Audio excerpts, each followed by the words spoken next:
मेहरूनचा तलाव नाही लहान सहान, मेहरूनचा तलाव नाही लहान सहान, आज त्याने भागवली जय गावची तहान.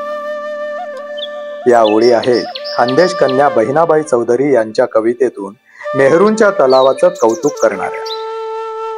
गेल्या अनेक शतकांपासून मेहरूनचा हा तलाव जळगाव शहराचे वैभव म्हणून ओळखला गेला आहे आणि मेहरूण तलावाच्या सभोवताली वसलेलं स्वतःचे एक वेगळं अस्तित्व असलेलं, वारसा आणि परंपरा यांचा संगम जपलेलं गाव म्हणजे मेहरूण.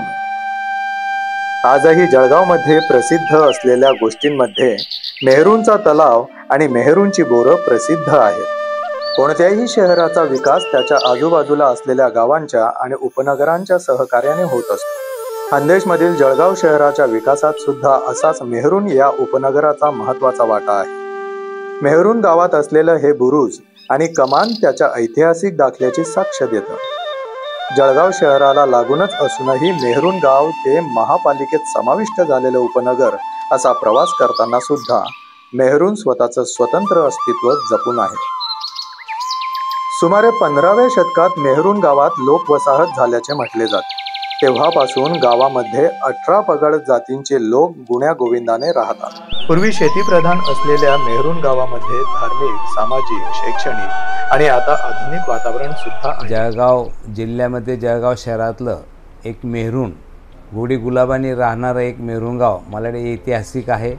नक्कीच मला असं वाटतं की इंग्रजांपासून त्या गावाचा इतिहास नक्कीच आहे आणि त्याच्यामध्ये सुद्धा मेहरूणचे बोरं, आम्ही पूर्ण महाराष्ट्रामध्ये फेमस झालेले मेहरूणचे बोरं, मला वाटतं आजसुद्धा मेहरूणचा तलावसुद्धा ह्या नावाने, गावाच्या नावाने ओळखला जातो की मेहरूण तलाव. कीच आपण आपला इतिहास, मला वाटतं कितीही मोठा आपण आपल्या गावाचा इतिहास आपण विसरता कामा नाही. आपण सर्व आपल्या गावाचा इतिहास जपूया. सन 15व्या शतकात आमच्या मेहरूण गावाचा कोड बांधला गेला आणि प्रामुख्याने जोशी समाज आणि पीरजादे हे प्रामुख्याने 2 लोक वस्तीला आले. कालांतराने वंजारी समाज आला, धोबी समाज आला आणि लेवा पाटील लोकांचा समाज आला आणि मग 12 बलुतेदार लोक एकत्र येऊ लागले. धीरे धीरे गावात वस्ती होऊ लागली. या गावामध्ये सर्व 12 बलुतेदार लोक राहतात आणि सर्व वातावरण खेडेमेडीचं आहे. कोणत्याही प्रकारचा जातीयवाद मेहरूण गावामध्ये आजपर्यंत झालेला नाही आणि सर्व जे सण येतात ते सण सर्व गुण्यागोविंदाने मिळून साजरे करतात. मेहरूणमध्ये फार पूर्वीपासून शेती हा उद्योग होता. प्रत्येकाकडे बैलगाड्या जोड्या असून मेहरूणच्या जमिनीमध्ये पेरू, बोरे, सीताफळ आणि उडीद, ज्वारी, कापूस ही फार प्रमाणात पिकं येत होती. खरं तर मेहरूण हे एक धार्मिक स्थळ आहे असं म्हटलं तरी चालेल. कारण ज्या परिसरामध्ये मी राहते त्या परिसरामध्ये असं एकही मंदिर सुटलेलं नाही की ते जे माझ्या परिसरामध्ये नाही. विठ्ठल मंदिर आहे, भवानी मातेचं मंदिर आहे, महादेव मंदिर आहे, श्रीरामाचं मंदिर आहे, हनुमानाचं मंदिर आहे आणि विशेष म्हणजे या ठिकाणी 350-400 वर्षापासून पुरातन अशी मंदिरं आहेत आणि त्यांच्या प्रत्येकाच्या एक आख्यायिका आहेत. सुरुवातीला जाणून घेऊया गावामधील वेगवेगळ्या मंदिरांबद्दल. हे आहे गावातील सर्वात जुनं विठ्ठल मंदिर.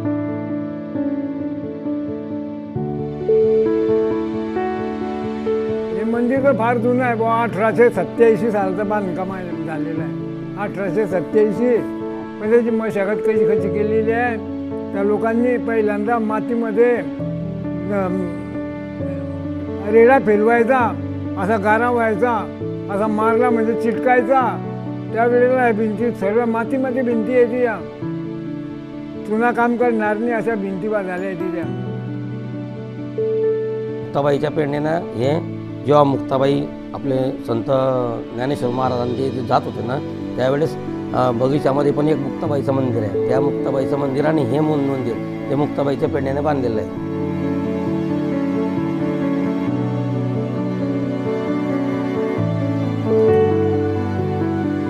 हे पंचमुखी महादेव मंदिर. 12व्या शतकातली गोष्ट आहे. हे पंचमुखी महादेवाचं शिवलिंग हे संत मुक्ताईच्या हस्ते स्थापन झालेलं आहे. त्यामुळे या मूर्तीमध्ये ते तेज आहे.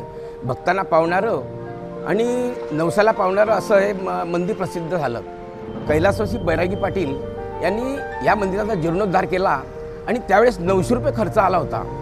1999ला काही लोक तरुणांनी एकत्र येऊन श्री पंचमुखी महादेव सेवा समिती स्थापन केली आणि त्यानंतर मंदिराचा परिसर हा बदल होत गेला.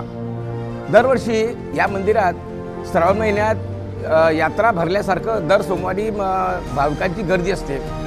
आता हे वटवृक्ष जो आहे तर वटवृक्ष हा 400-500 वर्षापूर्वीचा आहे. याचं 2-3 वेळेस छाटण झालं तरीसुद्धा तो वाढीस लागला. त्या ठिकाणी प्रदक्षिण मारल्यावर भक्तांना त्यांची मनोकामना पूर्ण होते असं भक्तांचा कायस आहे. गावाच्या सुरुवातीला असलेलं महाकाय वटवृक्ष आणि त्या वटवृक्षाच्या बाजूला ग्रामदेवता दुर्गा भवानी मातेचे मंदिर.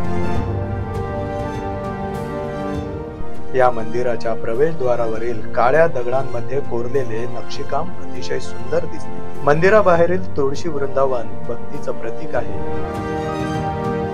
आई दुर्गा भवानीची प्रसन्न मुद्रा भक्तांना प्रसन्न करते.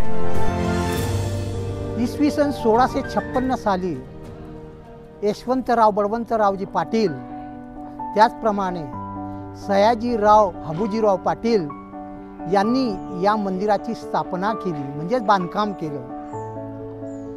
याच जय दुर्गा भवानी मातेच्या नावानं आमच्या मेहरून येथे यात्रा भरली जाते आणि त्यानिमित्ताने 12 गाड्या ओढल्या जातात. अक्षय तृतीयेच्या दिवशी प्रत्येकाकडे 5 पक्वान्नाचं भोजन केलं जातं आणि त्याचा नैवेद्य हा देवीला वाहिला जातो.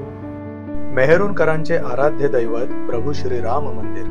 मंदिरातील रामचंद्र, लक्ष्मण तसेच सीतामाईंची संगमरवरी मूर्ती अतिशय आकर्षक आहे. 1875 पासून हे मंदिर एका घरामध्ये होतं. मग नंतर मोठं भव्य राम मंदिर उभारलेलं आहे. ते 1907 मध्ये उभारलं. पुढे चालून या मंदिराच्या देखभालसाठी लाडवंजारी समाजाची सामाजिक संस्था तयार करून त्याची एक ट्रस्ट निर्माण केली आणि ही ट्रस्टद्वारे या मंदिराची देखभाल व उदरनिर्वाह चालवला जात आहे. सुरुवातीला आमचे पूर्वज ज्या टायमाला मेरूणमध्ये आले त्यांनी सर्वात पहिले मारुती मंदिराची स्थापना केली. ती सुरुवातीला मारुतीची मूर्ती ही ओट्यावर होती. बनशीलाल भिकाजी सरपंच झाल्यानंतर त्यांनी तो ओटा बांधला आणि मंदिर बांधलं.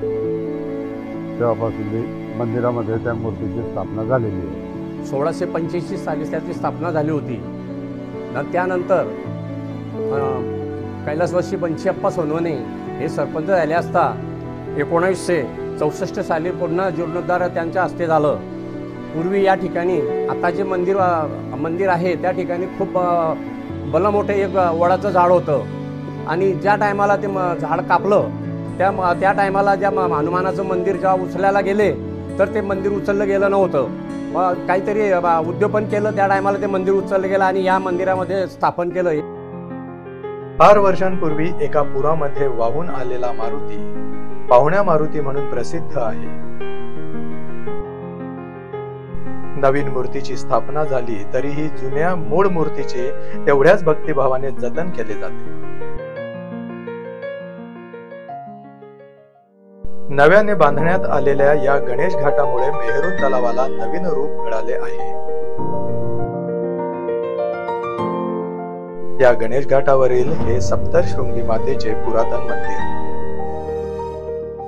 मंदिरातील वाघाची मूर्ती नवसाला पावणारी सप्तशृंगी म्हणून नवरात्रात देवीची मोठी यात्रा भरते. मेहरुण मधील इस्माईल शाह बाबा यांची दर्गा इथल्या मुस्लिम बांधवांच्या श्रद्धेचे स्थान आहे. ते नियमित या ठिकाणी इबादत करतात. श्री सद्गुरु दत्त प्रतिष्ठान या सुदान झोपडीचे सद्गुरु श्री लक्ष्मी नारायण शर्मा हे आमच्या गावाचे महाज्ञानी असे पंडित होते. म्हणजे मी वयाने फार लहान आहे तरी मी त्यांचा म्हणजे एक शिष्य आहे. जेव्हापासून मला कळालं तेव्हापासून मी या सुदाम झोपडीमध्ये येऊन त्यांचं दर्शन वगैरे घेत होतो. हे सुदाम झोपडीतील नवग्रह मंदिर. मुख्य रस्त्यावरील मरी माता मंदिर येथे बाळ जन्मल्यानंतर 5वी पूजली जाते. त्रिवेणी मातेचे पुरातन मंदिर. मेहरुण गावात प्रवेश करताना समोर नजरेस पडतं हे नव्याने बांधलेलं भव्य साईबाबा मंदिर.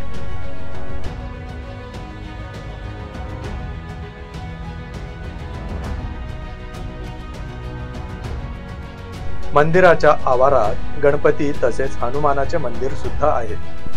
मंदिराच्या बाजूला असलेल्या या सामाजिक सभागृहात विविध कार्यक्रम होत असतात. पूर्वी गावामध्ये शिक्षणाच्या सोयी कमी होत्या, त्यामुळे शिक्षणाची आवड असलेल्या विद्यार्थ्यांना गावातून बाहेर शिक्षणासाठी जावे लागे. मात्र काळाच्या ओघात सुरू झालेल्या शिक्षण संस्थांनी गावाला एक शैक्षणिक स्वरूप दिलेले आहे. शिक्षण मंडळ स्थापन करायचा उद्देश असा होता की आमचं जे नाट्य मंडळ होतं, तरुण मंडळ होतं, हौशी तरुण मंडळ होतं, आणि त्या तरुण मंडळातले आम्ही सगळे सहकारी लग्न झाल्यामुळे, नोकरी लागल्यामुळे विभागले जाणार होतो. ते एकत्रित राहण्यासाठी ही संकल्पना आधी अशी होती की एकत्रित राहण्यासाठी आपण काहीतरी करायला पाहिजे. तिथनं ही संकल्पना तयार झाली आणि मग आम्ही आज संघर्ष केला. आधी आम्हाला खूप संघर्ष करावा लागला. 8वी ते 10वीच्या वर्गांना तर मान्यता होतीच, परंतु 1ली, 2री, 3री, 4थीला आम्हाला आधी मान्यता नव्हती. अनधिकृत वर्ग सुरू व्हायचे. तर आम्ही आमच्या शाळेचे जे विद्यार्थी दुसऱ्या शाळेमध्ये कन्वर्ट करून परीक्षा त्यांच्याकडनं घेत होतो. त्यावेळेला आम्हाला शासनाचे लेटर पत्र यायचे की बाबा तुम्ही लवकरात लवकर बंद करा, नाहीतर तुम्हाला फौजदारी खटला तुमच्यावर करण्यात येईल, तुम्हाला जेलमध्ये टाकण्यात येईल. परंतु आम्ही सगळ्यांनी विचार केला, लोक चोरी करून जेलमध्ये जातात, तर आपण चांगल्या कामासाठी जेलमध्ये जायला काय हरकत आहे. इथे फक्त 1ली ते 7वी एवढीच जिल्हा परिषदेची शाळा होती आणि म्हणून 8वीपासून आम्हाला अतिउत्तम प्रतिसाद या ठिकाणी मिळाला. कारण मुलांना, मुलींना जळगाव शहरामध्ये शिक्षणासाठी जावं लागत होतं आणि ती स्थानिक सोय व्हावी म्हणून ते 8, 9, 10चे वर्ग सुरू केले. पण विद्यार्थ्यांचा प्रतिसाद एवढा मिळत गेला. आज प्राथमिक शाळा आणि माध्यमिक शाळा हे सर्व शाळा मिळून नर्सरीपासून तर 10वीपर्यंत साधारणतः 2000 विद्यार्थी आज रोजी शिक्षण घेत आहेत आणि साधारण 50 ते 55 शिक्षक आणि शिक्षक कर्मचाऱ्यांचा स्टाफ या ठिकाणी कार्यरत आहे. 6च्या बॅचचा आमचा 10वीचा विद्यार्थ्यांचा एक गेट टुगेदर शाळेमध्ये घेतला गेला. तर आमचा एक विद्यार्थी परदेशी गेलेला आहे ओमानला, तो तिथून आपल्या या गेट टुगेदरसाठी आला. ती आमच्याकरता खूप मोठी अभिमानाची गोष्ट आहे.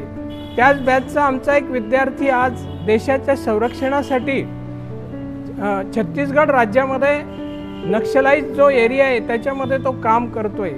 अनेक आमचे जे विद्यार्थी ते पोलीस दलामध्ये अतिशय प्रभावीपणे काम करत आहेत.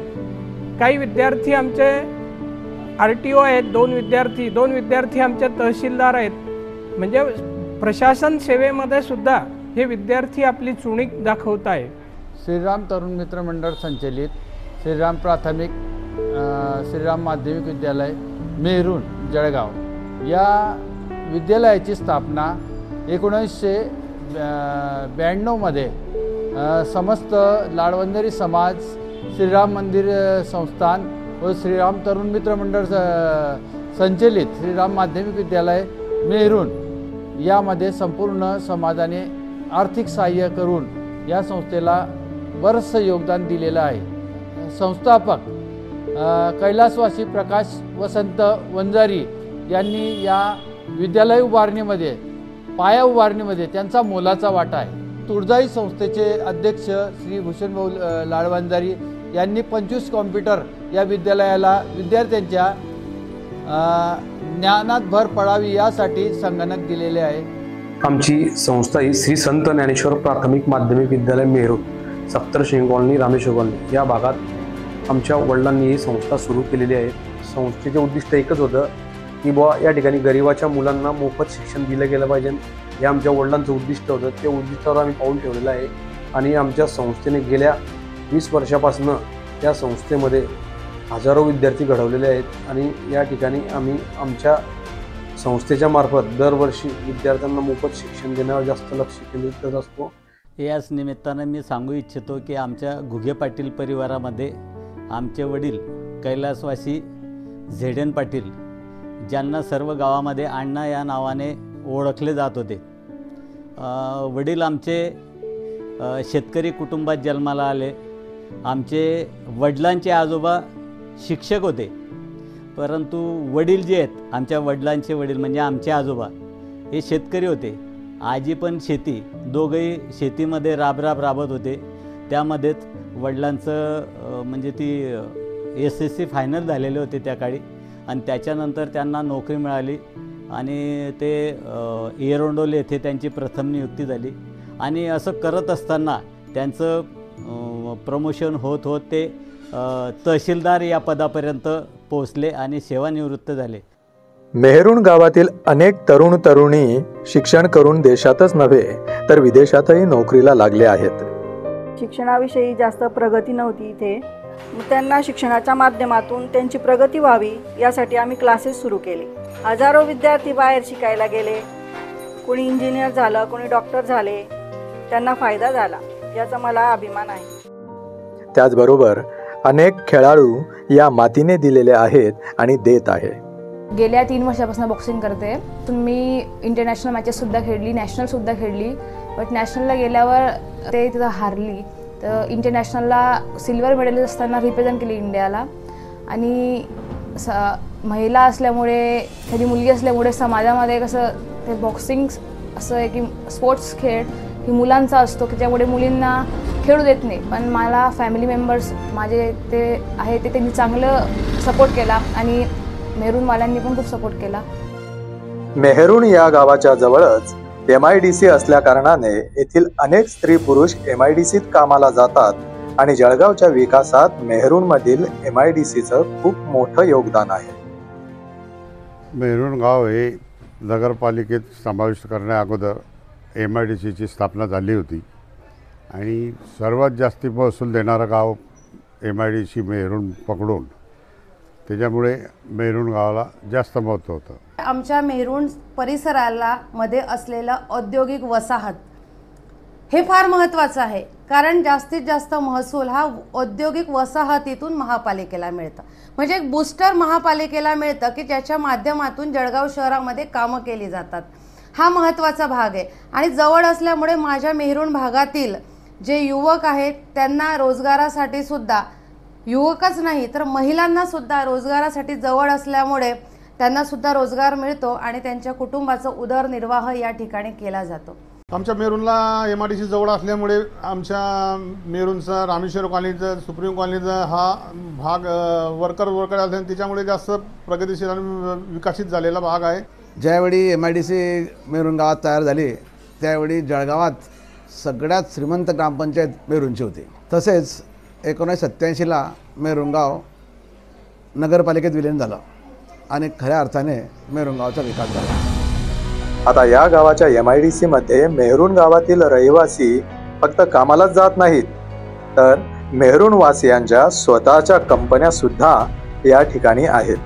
मी गेल्या 20 वर्षापासून इंडस्ट्रीत प्लास्टिक चटईमध्ये काम करीत आहे आणि आम्ही प्लास्टिक रिसायकल दाना बनवून त्यापासून चटई बनवली जाते. जे स्क्रॅप असतं, जे लोकांच्या घरामध्ये भंगार प्लास्टिक असतं त्यापासून आम्ही चटई बनवतो आणि म्हणजे जे लोक फेकून दिले जातात त्याच्यापासून आम्ही चटई बनवतो. आज चटईला देशभरात मागणी आहे.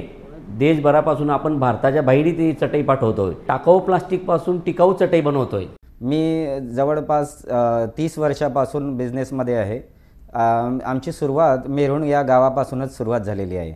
एक छोटासा घरगुती उद्योग आम्ही मेहरुणमध्ये चालू केला होता. तो आज मोठ्या स्वरूपात आपण हे करतो. आज त्या रोपट्याच्या 3 फॅक्टऱ्यांचा मध्ये निर्माण झालेला आहे. तुलसी जेली स्वीट्स आणि तुलसी फूड्स या दोघं कंपन्यांचा टर्नओव्हर जवळपास 35-50 करोडच्या वरती आहे आणि आज भारतामध्ये टॉप कंपन्यांमध्ये आपल्या कंपनीचं नाव आहे आणि ते सुरुवात आमची मेहरुण गावामधूनच झालेली आहे. त्याच्यामुळे आम्हाला त्याचा खूप अभिमान आहे. मराठी माणसं कुठेतरी गेला पाहिजे पुढे, त्या उद्देशाने मी काहीतरी नवीन करायला पाहिजे म्हणून मी 2020मध्ये कोरोनाच्या काळामध्ये मी स्वतः एक नमस्कार फूड अँड ग्रोसरी, जसा डीमार्ट, वॉलमार्ट राहतं, रिलायन्स स्मार्ट आहे, त्या हिशोबाने मी एक मोठा मेहरुण परिसरात रामेश्वर कॉलनीमध्ये मी टाकलेला आहे. इथं स्लम एरिया असल्यामुळे मला वाटलं की बस सर्व मोठे लोकच मॉल म्हणजे जाता, बस स्लम एरियामध्ये गरीब लोकांनासुद्धा त्याचा आनंद घेता यावा म्हणून मी हा मॉल टाकलेला आहे आणि माझ्याकडे आज कमीत कमी 70 लोकांना रोजगार दिलेला आहे. भारत देशाच्या सीमेवर आणि अंतर्गत रक्षण करणाऱ्या सैनिकांमध्ये मेहरुण गावाच्या काही वीर सुपुत्रांचा सुद्धा समावेश आहे. मी 1983मध्ये सैन्यात भरती झालो. सीमेवर पंजाबच्या पाकिस्तान बॉर्डरवर ड्युटी करत असतानाच माझं सिलेक्शन नॅशनल सिक्युरिटी गार्ड राष्ट्रीय सुरक्षा दल NSGमध्ये झालं. त्याच्यात कमांडोमध्ये सिलेक्ट झाल्यानंतर राजीव गांधींच्या संरक्षण दलात राहण्याचा सन्मान मिळाला. त्याच्यानंतर गृहमंत्री भुटा सिंग, HKL भगत, जगदीश टायटलर व या कॅबिनेट मंत्र्यांच्या सोबत माझे तिथं बॉडीगार्ड म्हणून ड्युटी राहिली. NSGत असताना आमचं एक ऑपरेशन झालेलं होतं, ऑपरेशन ब्लॅक थंडर 2. सुवर्ण मंदिराच्या लढाईतसुद्धा सहभाग घेण्याचा मला मान मिळालेला आहे. या गावात माझ्या अगोदर 2-3 माजी सैनिक होते. त्यांच्याच प्रेरणेने मी फौजमध्ये जायला प्रवृत्त झालो. मी काश्मीरमध्ये सेवारत असताना बडगाव जिल्हा होता आणि त्यात चडुरा पोस्ट म्हणून तहसीलमध्ये आम्ही तिथं कार्यरत होतो. तिथं सूचना मिळाली की आतंकवाद्यांची मीटिंग होणार आहे. त्यावेळी आम्ही संध्याकाळी जाऊन कॉर्डन केलं आणि जवळपास 72 घंटे पूर्ण कॉर्डन केलं असताना त्यात 6 आतंकवादी रात्र दिवस चाललेल्या अभियानात 72 घंटे मी बिना अन्नाचे राहिलो आणि बिना पाणी तर अवेलेबल होतंच पण बिना अन्नाचं राहिलो आणि या लढाईत आम्ही 4 आतंकवादी मारले होते. मी LPC बक्कल नंबर 3272 पूजा सुखदेव वंजारी. मी दिनांक 21/8/2014 रोजी महाराष्ट्र पोलीस दलात भरती झालेली आहे आणि आमच्या समाजामध्ये पूर्ण लाडवंजारी समाजामध्ये पहिली महिला पोलीस महाराष्ट्र पोलीस म्हणून कार्यरत आहे. परिस्थिती नसताना सुद्धाही माझ्या वडिलांनी मला साथ दिली. जशी माझ्या आईवडिलांनी मला साथ दिली तसेच मेहरुण गाववासियांना आव्हान करते की त्यांच्या मुलींना सुद्धा अशीच साथ द्यावी. प्रत्येक गावागावांमध्ये वेगवेगळ्या कार्यक्रमांच्या निमित्ताने नाच, गाणे, तमाशे, नाटक सादर होऊन लोकांचे मनोरंजन केले जाते. यात मेहरुण गाव सुद्धा अपवाद नाही. एवढेच नाही तर या गावातील जय भवानी नाट्य मंडळ यांच्या अभूतपूर्व असा नाटकाचा आणि कलाकारांचा प्रवास उत्साही करणारा आहे. गणेश उत्सव साजरा करायचा पण आम्ही त्यावेळेस बाहेर गावून नाटक मागवायचो आणि ते लोकांसाठी सादर करायचो गावामध्ये. मग आमच्या शाळेचे जिल्हा परिषदेचे मुख्याध्यापक श्री आबा गुरुजी हे एकदा आम्हाला बोलावून राहिले, का रे मुलांनो, तुम्ही बाहेर गावचं नाटक मागवता, तुम्ही इतके तरुण मंडळी आहे, शिकलेले मुलं आहे, तुम्ही स्वतःच का नाटक बसवत नाही? मग आम्ही सर्वांनी विचार केला, चला आपण पुढच्या वर्षापासून नाटक बसवू. 1982 सालामध्ये आम्ही पहिल्यांदा एक नाटक बसवलं. पहिलं नाटक बसवलं आम्ही जुलूम आणि त्यामध्ये आमचे हे मित्र वगैरे यांनी विलनचा रोल केला, यांनी म्हाताऱ्या बाबाचा रोल केला आणि मी त्यात श्री अभिनय केला. म्हणजे त्यावेळेस तरुण होतो, 27-28 वर्ष माझं वय होतं, पण मी म्हाताऱ्याचा रोल केला बापाचा. आणि नाटक जेव्हा सुरू झालं तेव्हा माझी पत्नी सुद्धा त्या ठिकाणी नाटक पाहायला आली. महिला एक बाजूला बसल्या होत्या, पुरुष एक बाजूला. आणि माझा रोल सुरू झाला, काठी हातात म्हातारा आणि बाया आपसात चर्चा करायला लागल्या, ह्या बहीणचा नवरा आहे. तिला इतकं वाईट वाटलं, एकदम फेल वाटलं, तिला घरी निघून गेली. आणि दुसऱ्या दिवशी मला तिने फार बोलली की तुम्ही म्हातारा रोल करता. म्हटलं हीच पावती माझी. मात्र फक्त विलनचेच रोल आले. मला खूप वाटायचं आपणही हिरो बनावं, पण माझी शरीरयष्टी बघून, माझा आवाज, माझा या सर्व गोष्टी बघून मला फक्त विलनचेच रोल मिळायचे. आणि काही नाटकांमध्ये अक्षरशः माझी एक सून असायची जुलूम नाटकामध्ये, तिच्यावर मी असुडाने मार द्यायचो. तर खरोखर मी त्या भूमिकेमध्ये इतका रोल मिक्स होऊन जायचो की मला तिला फक्त नाटक करतोय असं न वाटता खरोखरच मार बसायचा. आणि नाटकाचा रोल झाल्यानंतर तो जो मुलगा जो मुलीची भूमिका करायचा बाळकृष्ण पाटील, हे मला नंतर बोलायला लागायचे, अरे हे बघा हो माझ्या अंगावर काय झालं. अशी परिस्थिती त्यावेळेला होती. गमती जमती खूप व्हायच्या आमच्या. तर आम्ही 1987ला जय भवानी नाट्य मंडळ ही संस्था रजिस्टर्ड केली आणि आम्ही शासनाच्या राज्यान्वित स्पर्धेत आम्ही सहभागी व्हायला लागलो. तेव्हापासून सुरू झालेला जय भवानी नाट्य मंडळाचा प्रवास आज तागायत सुरू आहे. मेहरुण गावात राजकीय आणि सामाजिक वारसा देखील चालत आलेला आहे. मेहरुण म्हणजे खरं आमचा जिव्हाळ्याचा विषय. माझा बालपण असू द्या किंवा शिक्षण असू द्या, ज्या परिसरात घडलं, जिथं आम्ही खेळलो, तो आखाजीचा झोका असेल, शहरात ओढल्या जाणाऱ्या बारागाड्या असेल, त्यावेळची जत्रा असेल, आम्ही मेहरुणच्या गल्लीबोळात खेळलेल्या मित्रांसोबतचं क्रिकेट असो, मामांच्या मुलांसोबत मावशींच्या मुलांसोबत तिथे केलेली मजा असो, हे सगळं अनुभवायला मिळालं ते मेहरुणमुळे. आणि आज आम्ही या पदापर्यंत जे पोहोचलो, त्याच्यात जर कुठला वाटा असेल तर त्या मेहरुणच्या आमच्या संस्कारांचा, त्या मातीचा, त्या सुगंधाचा, त्याचा हा खूप मोठा वाटा आहे. या पवित्र भूमीने राजकारणामध्ये सुद्धा यशस्वी केलं आहे. जे राजकारणात पडले त्यांना यशस्वी केलं. एक महिला म्हणून मी ज्यावेळेला शिक्षक या पदावर मी कार्यरत आहे, सामाजिक कार्याची आवड मला होती आणि त्या माध्यमातून जेव्हा राजकारणामध्ये आले त्यावेळेला अवघ्या 7.5 वर्षानंतर मला 2.5 वर्षाचा कार्यकाळ हा महापौर पदाचा मिळाला. पक्षाशी असलेली एकनिष्ठता, या ठिकाणी असलेल्या लोकांशी जुडलेली माझी नाळ आणि प्रत्येकाला सोबत घेऊन चालण्याची माझी वृत्ती, यातून मला असं वाटतं की एक महिला वर्गाला हा महापौर पदाचा मान मिळाला. माझ्या मेहरुण परिसरासाठी, मेहरुण गावासाठी सुद्धा ही मानाची गोष्ट आहे. एवढंच नाही तर माझे पती सुनील महाजन यांना सुद्धा विरोधी पक्षनेता मिळाला. विरोधातले जरी पक्ष असले तरी सुद्धा या ठिकाणी राजेंद्र घुगे आहेत, त्यांना स्थायी सभापती मिळालं. प्रभाग समिती प्रशांत नाईक यांना मिळालं. म्हणजे या भूमीतले जे राजकारणात गेले ते यशस्वी झाले असं म्हणायला हरकत नाही. म्हणून मी या भूमीला पवित्र भूमी असं मानते. मेहरुण स्थापन झाल्यानंतर ग्रामपंचायत स्थापन झाली आणि पहिले सरपंच आमचे चुलत आजोबा दत्तू नत्तू सोनवणे होते. त्यांच्यानंतर आमचे मोठे वडील बन्सीलाल भिकाजी सोनवणे हे सरपंच झाले. मेहरुण गावामध्ये कधीही इलेक्शन झालेलं नव्हतं. सर्व आतापर्यंत बिनविरोध होते. मेहरुण गावामध्ये निवडणुका कधी होत नव्हत्या. मेहरुण ग्रामपंचायत असताना प्रत्येक जातीचा एक सदस्य या गावातून ग्रामपंचायत सदस्य म्हणून त्याला बिनविरोध निवडून आणत होते. निवडणूक फक्त 1985 साली झाली. त्यावेळेस फक्त 85 एकच वर्ष निवडणूक झाली. त्याच्या अगोदर सर्व ग्रामपंचायती निवडणुका बिनविरोध होत होत्या आणि सर्व जाती धर्माच्या लोकांना स्थान देण्यात येत होते. माझे वडील 1987 साली सरपंच या पदावर होते आणि नगरपालिकेमध्ये विलीन झालेला असल्यामुळे 1987 साली वडिलांनी शेवटची स्वाक्षरी मेहरुण गावाची केली आणि जळगाव नगरपालिकेच्या ताब्यामध्ये दिले मेहरुण गाव. त्याच्यानंतर गावात जी सुधारणा झाली ती योग्य पद्धतीने सर्व डेव्हलप करण्यात आली. मेहरुणकरांनी महिलांना चूल आणि मूल सीमित न ठेवता महिलांना माणसांच्या खांद्याला खांदा लावून नोकरी आणि व्यवसाय, राजकारणात यातही पुढे नेलेलं आहे. या ठिकाणी आपण बघितलं असाल, मेहरुण गाव हे अगोदर ग्रामपंचायत होती, 87ला नगरपालिकेत गेली आणि 2003ला महानगरपालिका झाली. पण ह्या कार्यकाळामध्ये जो विकास झालेला आहे आपण बघत असाल, मेहरुण गावामध्ये संपूर्ण गाव हे काँक्रिटीकरण झालेलं आहे.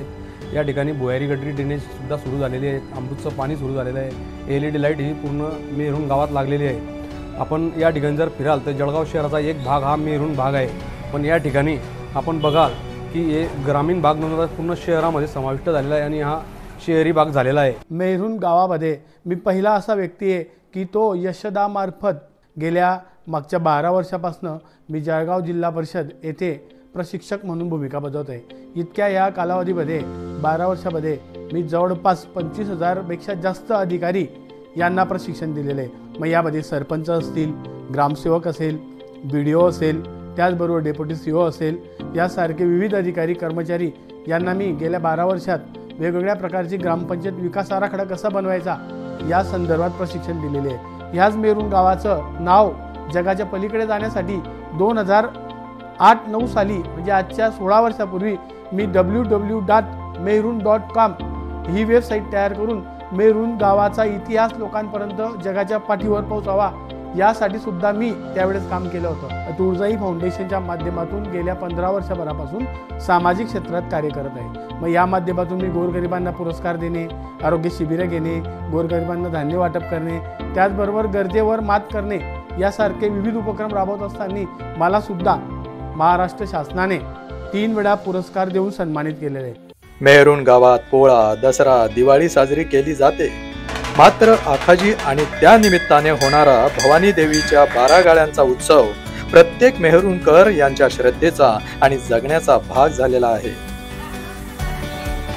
एकीकडे आखाजीसाठी माहेरवाशिनी माहेरी येतात. आठवडाभर आधी झाडाला झोके घेऊन आखाजीची गाणी गुणगुणतात, मनसोक्त आनंद घेतात.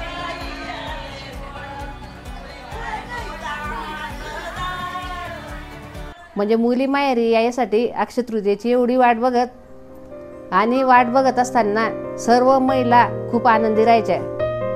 मुली माहेरी यायच्या, झोके बांधायच्या, झोक्यावर खेळायच्या, गाणे म्हणायच्या.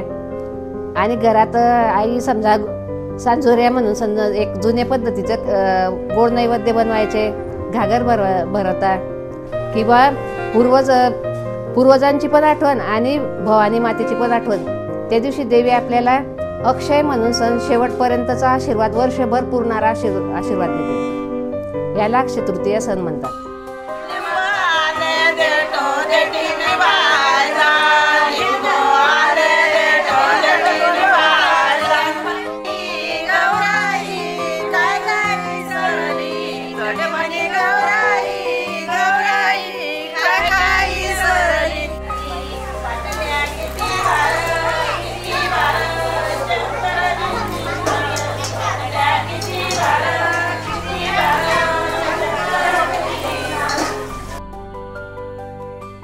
आखाजीच्या दिवशी घागर भरून पूर्वजांची आठवण म्हणून आघाडी टाकली जाते. त्या दिवशी नवीन घागर घेतली जाते आणि त्या घागरीवरती छोटे छोटे असे लोटे ज्याला म्हणतात मातीचे ते ठेवले जातात. त्याच्यावरती डांगर ठेवलं जातं, सांजोऱ्या ठेवल्या जातात, 1-2 आंबा ठेवला जातो आणि त्या दिवसापासनं खऱ्या अर्थाने आंबे खायला सुरुवात होतात.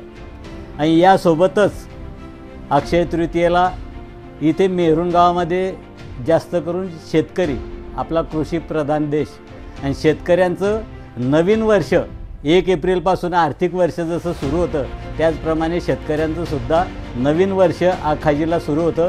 आणि त्या दिवशी त्यांच्याकडे जो घरगडी असतो, शेती कामासाठी जो सालदार असतो, त्याचं साल म्हणजे वार्षिक सालाना त्याचा ठरवला जातो. या 12 गाड्यांच्या संदर्भात बोलायचे झाले तर मेहरुणमधील हा सर्व धर्मीय आणि सर्व जातीय लोकांचा एक अनोखा संगम आहे असं म्हटलं पाहिजे. 1930च्या अगोदर मंदिरातली मूर्ती खंड्यात झाली होती. ती दुसरी मूर्ती बसवायची होती. तर ती मूर्ती काढून नवीन मूर्तीची स्थापना झाली होती. आणि ती जुनी मूर्ती जी आज आशीरगड आहे, आशीरगडाच्या मंदिराच्या पाठीमागची जी मूर्ती आहे ती मूर्ती अगोदर या मंदिरात स्थापना झालेली होती. ती मूर्ती इथून तापीत विसर्जन करायला नेत होते. ते एका बैलगाडीत टाकली तिला. ती बैलगाडी जागेवरनं हलत नव्हती. तर असे ती हलवण्याकरता 12 बैलगाडी जोडल्या आणि ती मूर्ती तिथपर्यंत नेली. तेव्हापासून या 12 गाड्या ओढल्या जात आहे. त्या दिवशी त्या देवीची आठवण यावी, तिचा उदय व्हावा म्हणून ही 12 गाड्या आहेत. 1930 साली कैलासवासी बहिरमरावजी भगत यांनी 12 गाड्या ओढण्यास सुरुवात केली आणि आता श्री दगडू भगत हे वंश परंपरेने 12 गाड्या ओढण्याचा वारसा चालवित आहे. रावजी भगत, मग बळराम भगत, रामदास भगत, विठ्ठल भगत, मधुकर भगत आणि आता दगडू भगत अशी ही परंपरा चालत आली. माझं शिक्षण 9वी झालेलं आहे. माझा व्यवसाय स्वतःचा चहाचा. मी MIDCमध्ये चहाची हॉटेल आहे माझी. आमच्या इथे 12 गाड्या ओढल्या जातात. आमच्या वारसापासून हे चालत आलेलं आहे. आमच्या 8 पिढ्या झालेल्या आहे याच्यामध्ये. आम्ही आणि मला माझ्या वडिलांनंतर मी ओढतो आहे. मला 4 वर्ष झालेले आहे. तरी मी आता याच्यापुढे वारसा चालवत आहे. माझ्या लग्नाला 50-60 वर्ष झाले. मी तेव्हापासून सणी पाहते. तेव्हापासून आमच्या घरी ही परंपरा चालू आहे. माझ्या सुना, माझे मुलं, माझे नातंड सगळे मिळून सणी आम्ही ही सेवा करता. तेव्हापासून आमच्या घराले दाराला सगळ्याले सुख चैन आहे. सगळं काही चांगलं आहे आमच्यावालं. भवानी मातेची पूजा व ओटी भरण्याचा मान पूर्वीपासूनच सोनवणे कुटुंबाकडे आहे. पूजेचा मान हा आपल्या घरून असतो मेहरुणमधून. दरवर्षी 9 वाजता 9 ते 9:30ला इथून पूजा निघते. पूजेचं सामान सर्व मंदिरावर नेऊन देवीचा अभिषेक वगैरे करून पूजा केली जाते. त्याचप्रमाणे भक्तांना धोतर, उपरणं, मंदिरा आणि पूजेचे साहित्य दिले जातं. देवीची जी सेवा आहे आमच्या वडिलांपासून, आजोबांपासून, वडिलांपासून आम्ही करत आलो आमचं घरानं, आणि पुढेही तो वारसा मी चालवणार आहे. आणि मला ही खात्री की माझी मुलंही तो वारसा चालवतील. दरवर्षी भवानी मातेची यात्रा ही या जळगाव शहरात सगळ्यात मोठ्या प्रमाणात भरली जाते व 3-4 समाज मिळून आम्ही सर्व समाज मिळून तिथे ते यात्रेला कार्यक्रम मोठ्या आनंदात उत्साहात पार पाडतो. हिंदू, मुस्लिम, ईद, बकरी, दिवाळी, अखाजी सगळे बरोबर मनवता. पहिल्यापासून 12 गाड्या वळत आहे. आणि पहिला मान पीरजादे मौजूद्दीन दरगाई मियाँ हे पहिल्यापासून ते गाडीचा पहिले ते पूजा पाठ करत होते. ते सगळ्यात पुढे ते राहत होते. मग 12 गाड्या त्यांच्या मागे सगळे वळत होते. आणि मी बी त्यांच्याबरोबर, आमचे सगळे मुसलमान पीरजादे 12 गाड्याबरोबर आम्ही पहिले बी राहत होते, आता बी राहता.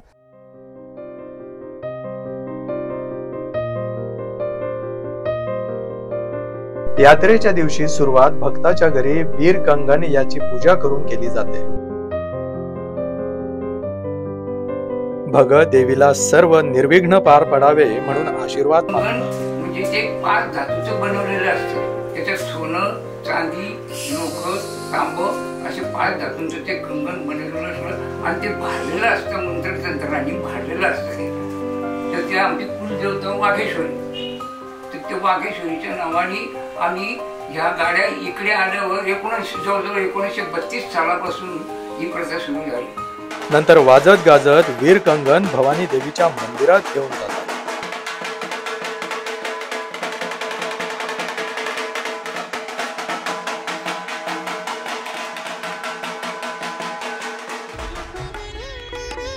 देवीचे पूजन करून देवीचा आशीर्वाद मागितला जातो.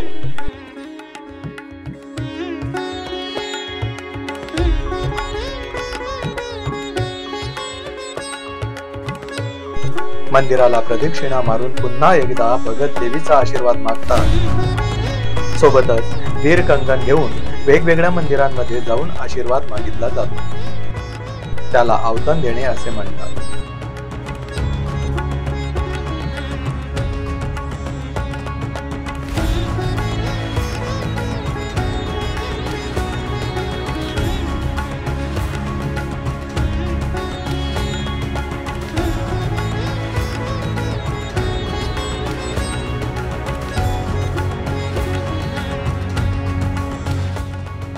त्यानंतर गावामध्ये वर्गणी मागितली जाते.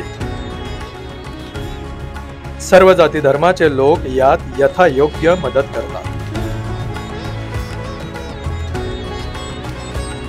आवडलं म्हणजे बाबा आमच्या गाड्या चालू असताना आम्हाला काही संकट देऊ नको. आमच्या गाड्या शांत प्रमाणात आणून दे. कोणाला काही विधा बाधा काही करू नको देऊ. काय अडचण नाही यायला पाहिजे म्हणून एशीमध्ये आम्ही असं सांगतो की आम्ही तुम्हाला आवडणं देतोय की आमच्या भक्ताला शांत चित्ताने येऊ. दुसरीकडे सोनवणे कुटुंबाच्या घरी भक्ताच्या आगमनाआधी देवीचा साज, शृंगार आणि देवीच्या मंदिरावर कळस बसवण्यासाठी पूजेची तयारी केली जाते.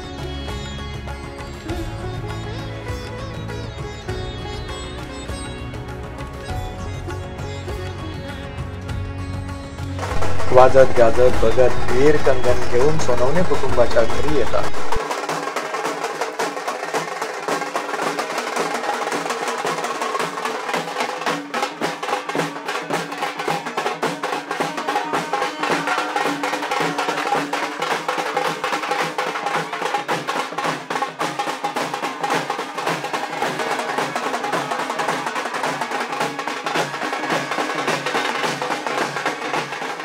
पूजा विधी आटपून देवीचा कळस डोक्यावर घेऊन मंदिराकडे प्रस्थान केले जाते.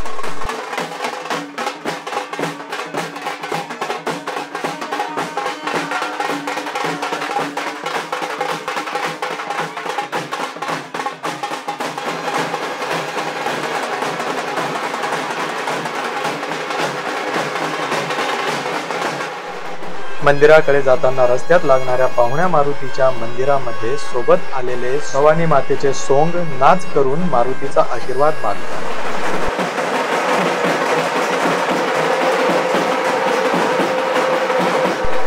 भवानी मातेच्या मंदिरावर कळस चढविला जातो आणि ध्वज लावून मंगलमय सुरुवात होते.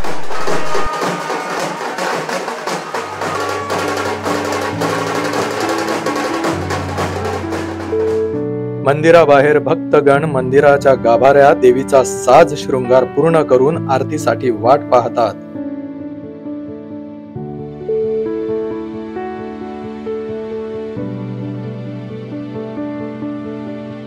आई दुर्गा भवानी भक्तांना आशीर्वाद देण्यासाठी सज्ज होते.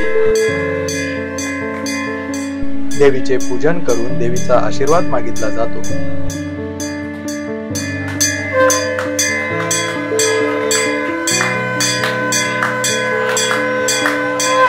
देवीचा आशीर्वाद घेण्यासाठी भक्तांची ओढ लागते. मंदिराच्या बाहेर भक्तांच्या मनोरंजनासाठी लाठ्या काठ्या फिरवून यात्रेमध्ये रंगत आणली जाते. त्यात लहान, तरुण तसेच ज्येष्ठ नागरिक सुद्धा जोशाने सहभागी होतात.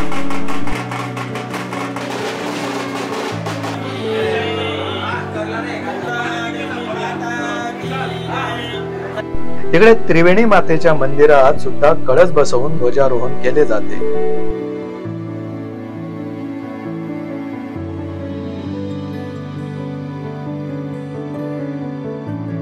त्रिवेणी माता मंदिर आमचं एक गावठाण मंदिर, जुने मंदिर आहे. अक्षय तृतीयेच्या दिवशी आम्ही तिथे कळस सोडवतो आणि वडिलोपार्जितपासून आमची तिसरी पिढी तिथे आम्ही दरवर्षी कळस सोडवतो. गावात यात्रेची तयारी सुरू होते.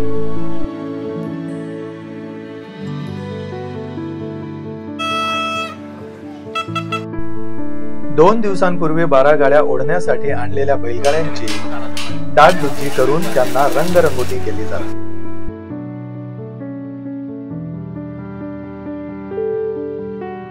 बारा गाड्या ओढण्यासाठी बैलगाड्या सज्ज होतात आणि त्यांच्या ठिकाणावर घेऊन जातात.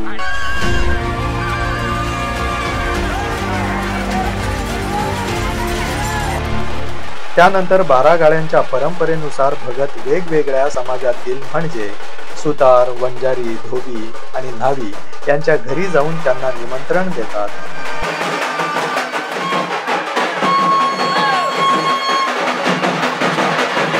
तिथे रीतिरिवाजानुसार वीर कंगन ठेवून पूजा विधी करण्यात येते.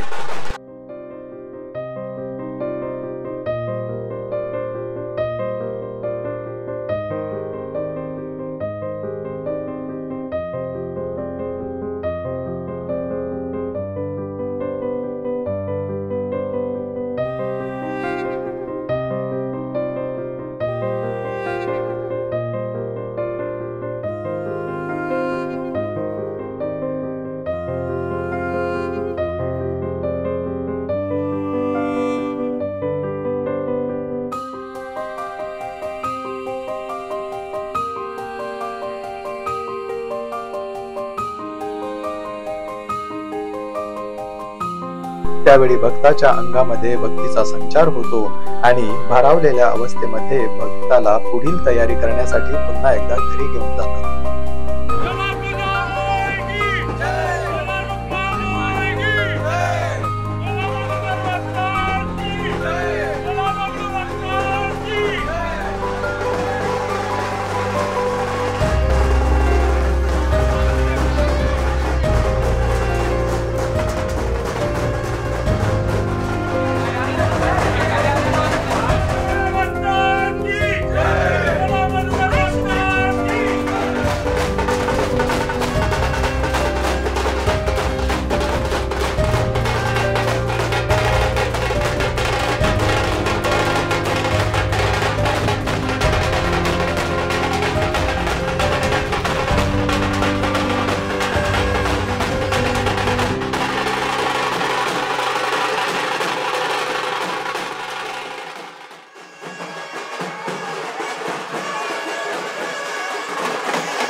दरम्यान बारागाड्यामधील मुख्य आकर्षण असलेल्या भवानी मातेचे सोंग म्हणून नाच करणाऱ्या तरुणांची तयारी होते। भवानी मातेचा आशीर्वाद मिळवण्यासाठी खानदेशमध्ये चेहऱ्याला शेंदूर लावून देवीचे रूप घेऊन डोक्यावर मोरपिसांचा भला मोठा टोप घालून नाच करण्याची प्रथा आहे। या वीर रस प्रधान दमदार नृत्यामुळे जमलेल्या सर्व भाविकांमध्ये नवचैतन्य भरून निघतं।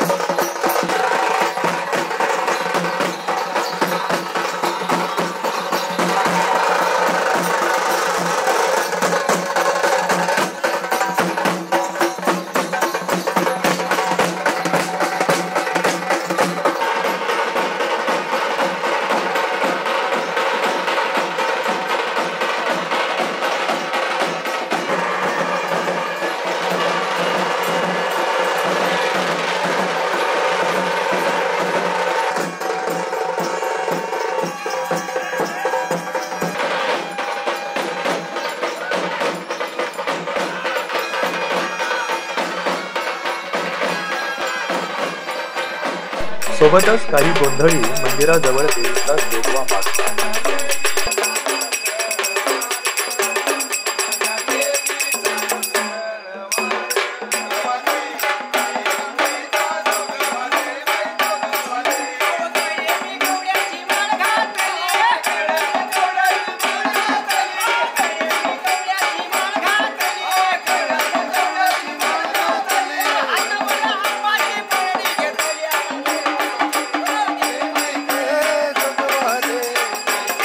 या गावाची परंपरा आजही टिकून आहे। या गावामध्ये वादविवाद कधीच होत नाही, सगळे गोडी गुलाबीने राहत असतात, असं हे मेहरुण गाव आहे। अक्षय तृतीयासाठी आम्ही दरवर्षी आकाजीप्रमाणे आम्ही भक्तांना घेऊन जातो। यांना बगली म्हणून खांदा आम्ही देतो, बग्गी म्हणून आम्ही धरतो। उजव्या हाताला आम्ही खांदा धरून घेऊन बग्गीला घेऊन जातो, भक्तांना ओढत असतो। बद्दी पकडून भगत यांना मार्ग दाखवण्याचं काम माझ्या हाती असतं। सकाळचे पूजा विधी आटोपल्यानंतर 12 गाड्या ओढण्यासाठी भक्ताच्या घरी त्याची तयारी सुरू होते। हळद लावून कपाळावर कुंकू लावून त्यावर तांदूळ लावले जातात। पायावर स्वस्तिक काढल्यानंतर कमरेमध्ये एक लिंबू ठेवण्यात येतो, जेणेकरून कुठलीही बाधा येऊ नये। कमरेला बत्ती बांधण्यात येते, डोक्यावर टोप घालून त्याला लाल कपड्याने बांधतात।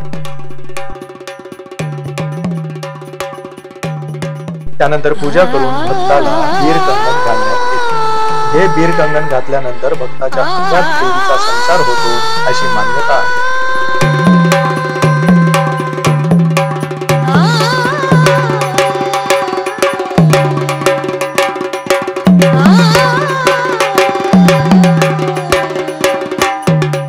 म्हणूनच त्यांना दोन्ही हातांना खांद्यावर धरून 2 बगले धरतात आणि बत्ती पकडून एक जण मार्ग दाखवतो। आणि अशा रीतीने भक्ताची तयारी होऊन त्यांना 12 गाड्या ओढण्यासाठी घेऊन जातात। मेहरुणकरांचा प्रचंड जनसमुदाय आणि भक्तगण अशा वेळी भक्ताची वाट पाहत असतात आणि सगळेच या भक्तिमय वातावरणात स्वतःला एकरूप करून घेतात।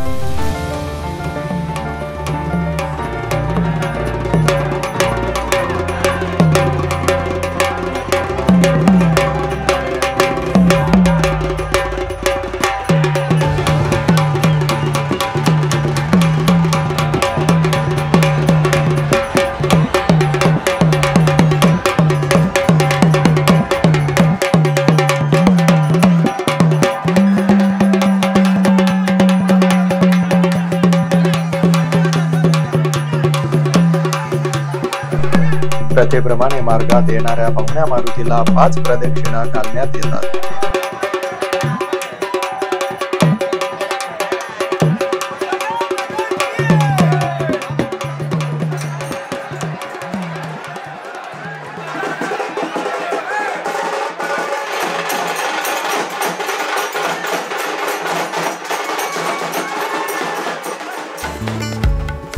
आई दुर्गा भवानी मंदिराच्या भिंतीवर गेरूच्या पाण्याने हाताचे ठसे लावले जातात। तेथून पुढे वाजत गाजत भक्तांच्या सोबतीने आई दुर्गा भवानीच्या मंदिरामध्ये भक्ताला आणले जाते आणि तेथे पुन्हा एकदा देवीचा आशीर्वाद मिळवण्यासाठी 5 प्रदक्षिणा घालण्याची प्रथा पूर्ण केली जाते.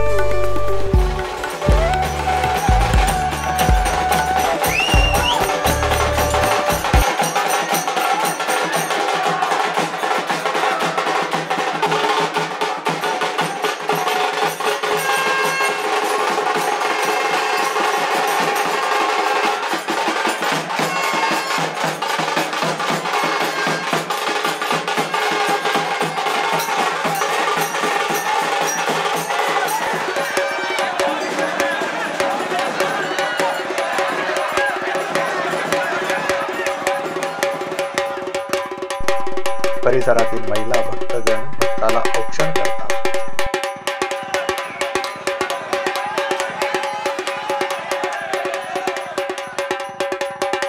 गावाबाहेर लोक जमायला लागतात. लहान मुलांसाठी पाळणे आणि खेळणे असतात.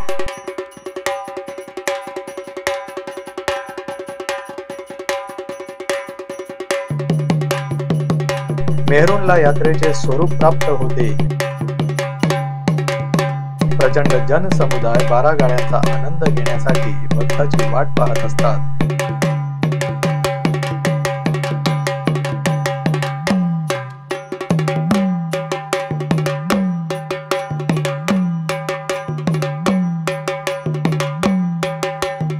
आणि भक्ताला घेऊन बगले 12 गाड्यांच्या दिशेने रवाना होतात.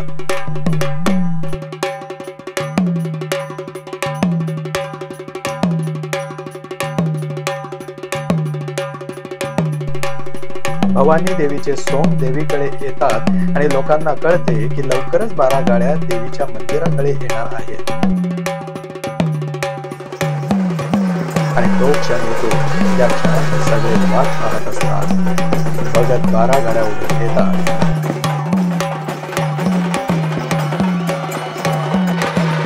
आणि तो क्षण नजरेचे पारणे फिरतो.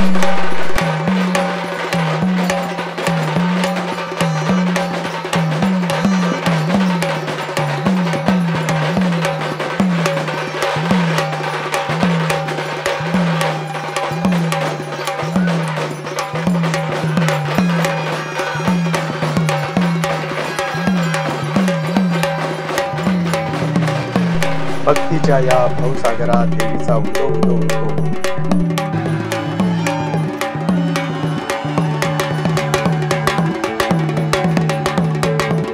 आई दुर्गा भवानीचा असाच आशीर्वाद सदैव मेहरूणकरांच्या पाठी राहो हीच तिच्या चरणी प्रार्थना.